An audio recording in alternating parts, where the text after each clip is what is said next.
Today we're going to annotate the poem / song, The Man's Too Strong by Dire Straits. The first thing we should do is pay attention to the title, as always. Is man a real man or a metaphorical man? Let's think about that. And then, does it have any historical context? I don't think so. What does it mean to be too strong?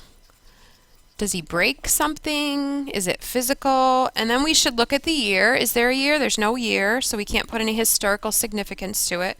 And is it a commonly known poet? Mark Knopfler? I don't think so. Now we need to look at the format. There are 4 stanzas, but they're not equal. The first stanza has 6 lines and the other stanzas do not. So I'm going to say it's probably free verse.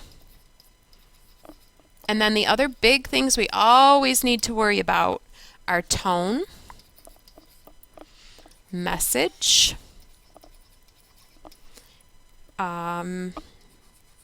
major lit strats, and point of view, TMMP. And right away I look at the first stanza and I see that the point of view is first person. Without even reading a line, I know that first person means it's probably bias and it's probably very personal. So let's get on with the poem. I am just an aging drummer boy, and in the wars I used to play, and I've called the tune to many a torture session. Now they say I am a war criminal and I'm fading away. Father, please hear my confession. I do see a rhyme scheme here. Play, away, session, confession. So there is some format to it, so it's not strictly free verse. There is some format. We need to keep that in mind later for message. I have legalized robbery and called it relief. I have run with the money I have hid like a thief. Rewritten histories with armies and my crooks, invented memories. I did burn all the books, and I can still hear his laughter, and I can still hear his song. The man's too big, the man's too strong. While I've tried to be meek, I have tried to be mild, but I spat like a woman, and I sulked like a child. Hid behind walls that have made me alone, striven for peace which I have never known, and I can still hear his laughter, and I can still hear his song. The man's too big, the man's too strong. We have some repetition here, I see, and there was some repetition up here too. We need to make note of that. So before going on, and remember, you're never going to understand a poem until you read it at least 3 times. While the sun rose on the courtyard, and we all did hear him say, you always was a Judas, but I got you anyway. You may have got your silver, but I swear upon my life, your sister gave me diamonds, and I gave 'em to your wife. Oh, Father, please help me, for I have done wrong. The man's too big, the man's too strong. I see some allusion here, too, with Father, Judas, silver, Father. This is all allusion.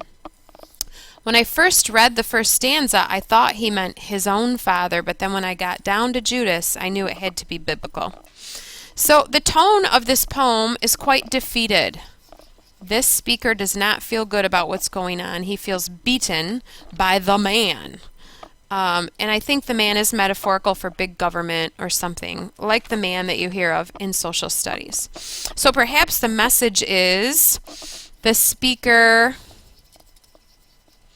has been beaten by the man.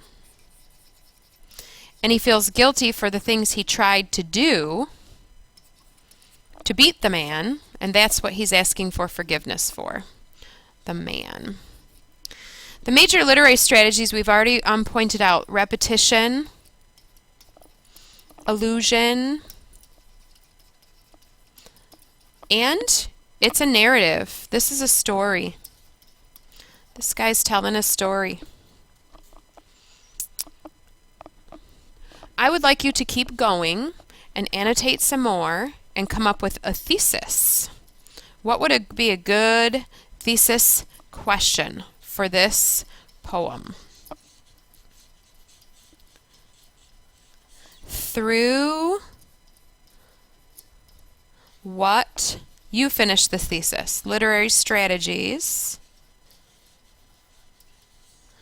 does the poet use to convey what?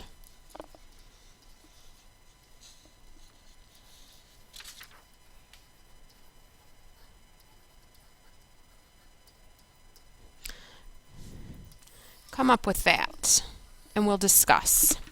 Thank you.